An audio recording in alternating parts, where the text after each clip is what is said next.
작은 로마로 불릴 만큼 교회와 연관이 깊었던 이 트리어에서 대체 왜 이런 참혹한 마녀 사냥이 벌어졌던 걸까요? 왜지? 당시 이곳에서 대규모의 마녀 사냥을 벌인 건 전 유럽을 휩쓸었던 당시의 거대한 사건과 깊이 연관되어 있습니다. 대한 사건. 바로 종교 개혁입니다.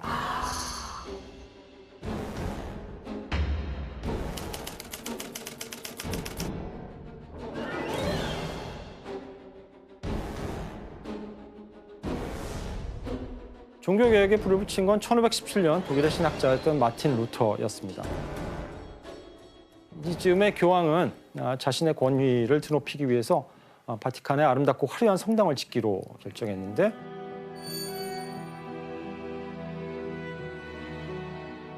이를 위해서 막대한 건축비가 들었거든요. 그래서 이 건축비를 마련하기 위해서 신자들에게 특정한 문서 하나를 팔기 시작합니다. 아, 면죄부. 네, 면죄부라고 사람들이 많이 알고 있는데 아닌가요? 정확하게는 죄를 면해주는 것은 아니고 죄로 인해서 받게 되는 벌을 사해주는 면벌부라고 번역하는 것이 맞습니다.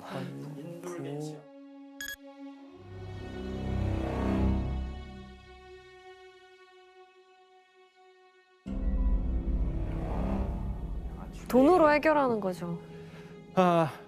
면벌부를 그래서 사람들에게 팔게 돼요. 과장 광고를 해가면서 팔기 시작합니다. 사실 이걸 보고 마틴 루터가 교회와 교황을 크게 비판을 합니다.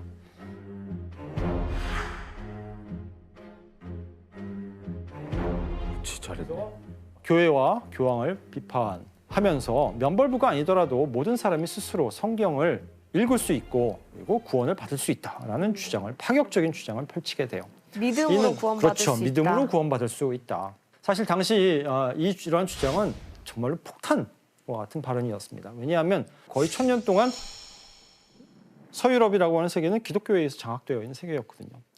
그런데 이제 그 기독교 교회라고 하는 한 세계가 찢어지게 되는 겁니다. 루터와 칼뱅 이후에.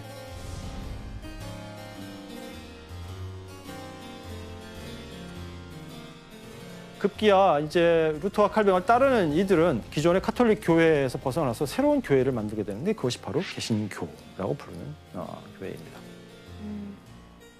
개신교 세력이 당시 어느 정도 됐는지 한번 지도로 확인해 보겠습니다.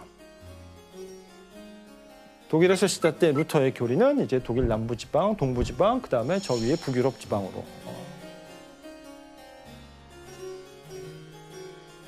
칼뱅파의 교리 저쪽 스코틀랜드 지방, 프랑스 남부, 그다음에 네덜란드 지방으로 확산이 되어 갑니다. 이건 유럽의 질서를 송두리째 뒤흔드는 엄청난 변화였습니다. 교수님, 그럼 그 개신교와 카톨릭 사이의 갈등이 얼마나 심했나요? 두 종교가 서로를 어떤 인식을 갖고 있었는지를 보여주는 그림이 있는데 한번 보실까요? 뭐야 저게? 기린이야? 뭐야? 왼쪽은 신교파에서 본 교황입니다. 발은 새의 발을 갖고 있고 몸은 물고기예요? 몸은 비늘로 덮여 있고 머리는 당나귀. 그러니까 교황을 저렇게 표현했다는 거예요. 교황을 저렇게 괴물로 표현하고 있습니다. 오른쪽은 카톨릭 교회에서 본 루터의 모습입니다. 코로 불고 있는데요?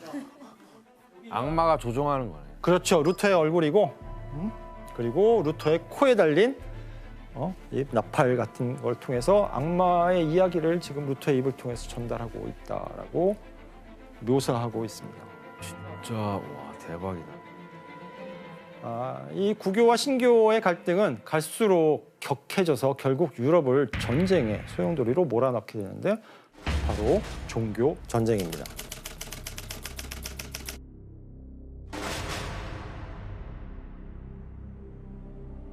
(1517년) 종교개혁 이후 유럽 곳곳에서는 두 종교 간의 전쟁이 거의 100년을 넘게 이어지게 됩니다.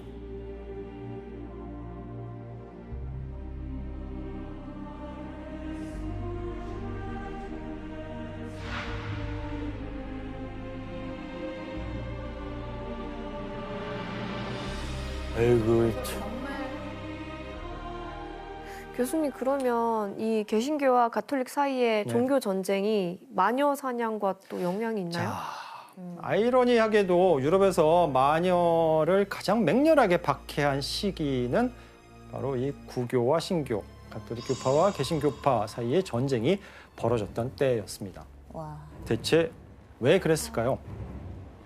우선 가톨릭의 경우는 개신교라고 하는 것이 등장하면서부터 자신이 다스리고 지배하던 영역을 잃었잖아요. 일부가 뛰쳐서 독립해서 나간 거죠. 네. 더 독립해서 나가면 안 되겠죠. 저 큰일 나죠. 남아있는 땅을 지켜야 하고 더 나아가서 빼앗긴 땅을 되찾아와야 됩니다. 그렇죠. 자, 내부를 단속하기 위해서 우리 한국말에 집안 단속 똑바로 하라는 이야기 있죠. 내부를 단속하기 시작합니다. 그래서 가톨릭 세계 안에 있는 과거에는 그냥 무시하고 넘어갔던 갖가지 민간 신앙, 특히 악마와 관련된 허무맹랑한 이야기들, 이런 것들을 아예 발본색원하기로 결정한 겁니다. 이때 가장 먼저 눈에 띈 것이 바로 마녀였고, 가톨릭 교회에 의해서 엄청난 마녀 사냥이 벌어지게 되는데 그 대표적인 곳이 바로 독일의 트리어였습니다. 아, 걱정된다.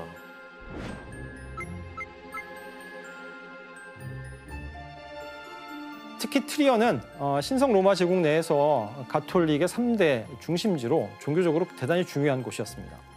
이런 배경 속에서 당시 이곳에서 마녀 사냥을 주도했던 인물을 살펴봐야 되는데 어떤 인물인지 초상화를 보겠습니다.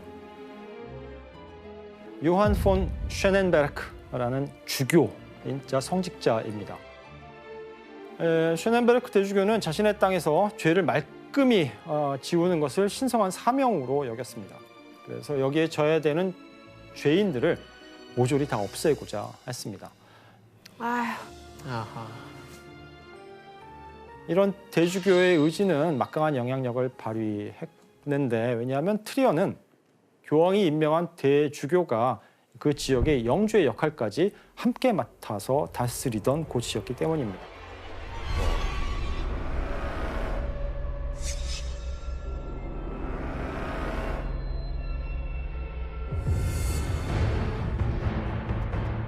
이렇게 막강한 힘을 가진 대주교의 주도하에서 트리오에서 이제 대규모 마녀 사냥이 벌어지게 됩니다.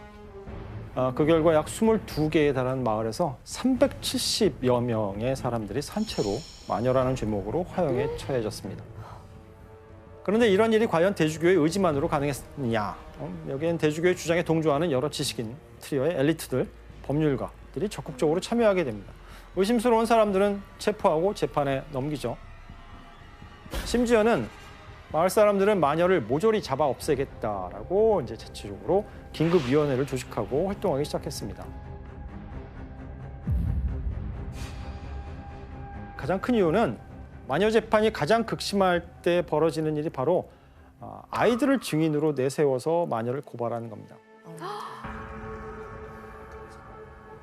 그러니까 트리오에서는 8살 난 어린아이가 증인으로 불려 나왔는데, 이 아이는 마녀가 자기를 집회로 데리고 갔다, 순간 이동을 시켰다, 염소 타고 날아가는데 나를 태웠다 등등의 온갖 증언을 하면서 자기가 집회에서 본 마녀의 이름을 하나 둘씩 불러댑니다.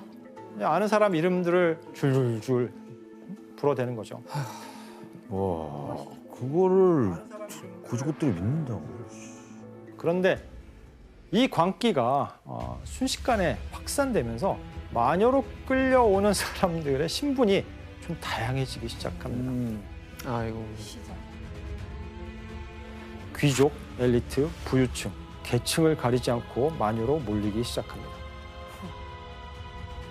급기야 트리어에서는 시장 2명과 고위 성직자들까지도 마녀로 의심을 받게 됩니다. 어머. 시장까지.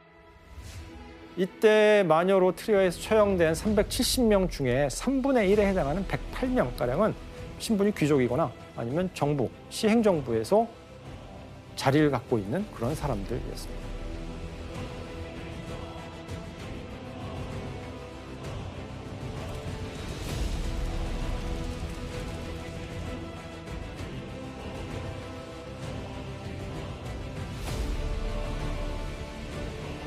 아유. 아니 근데 개신교는 이렇게 마녀를 어떤 식으로 생각을 했어요? 자, 개신교도 기본적으로 세계를 바라보는 시각은 가톨릭 세계랑 똑같아요. 악마가 판치고 있다는 것은 같은 인식을 갖고 있었습니다. 그래서 개신교를 받아들인 국가에서도 마녀 사냥은 마찬가지로 격렬하게 벌어집니다. 대체 무슨 이유 때문이었는지 관련된 그림을 하나 보도록 할까요? 왼쪽에 이제 악마가 있고 오른쪽에 사람들이 십자가를 이렇게 발로 짓밟고 있는, 아래 십자가 보이시죠? 네. 마녀는 성경에 나오는 사탄을 따르는 존재이고, 사탄을 따른다는 얘기는 결국 신을 거부한다라는 의미죠. 그래서 야. 십자가를 저렇게 밟고 있는 겁니다. 그렇게 마녀 사냥이 격렬하게 일어났던 대표적인 지역이 바로 개신교 국가인 스코틀랜드였습니다. 당시 이제 스코틀랜드 왕이 제임스 6세라는 인물인데,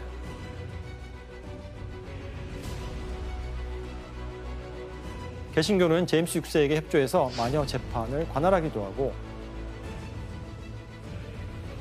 또 왕에게 마녀에 대한 처벌을 강화하라고 요청하기도 했습니다.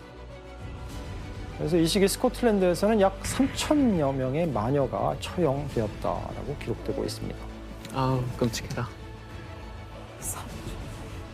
이렇게 카톨릭 세계와 개신교파의 지역 세계는 각자의 논리로 마녀 사냥을 이어갑니다.